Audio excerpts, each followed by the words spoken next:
Guys, it's difficult to have a wife and you love your wife but your family members doesn't love your wife.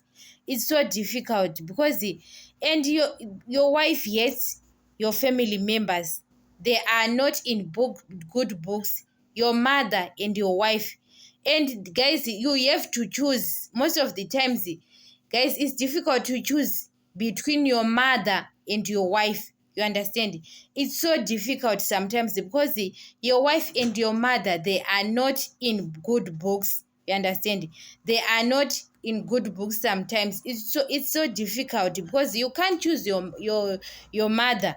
You understand? You can't to choose your mother and leave your wife. You can't to leave your mother and choose your wife. You understand? Because guys, a wife and your mother are so important people in your life. You understand? Are very important people. So there is no need to choose between them.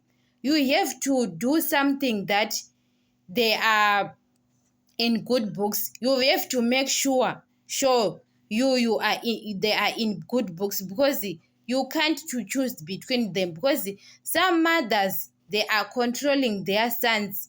And even yes, son, he is married and he wants to control him.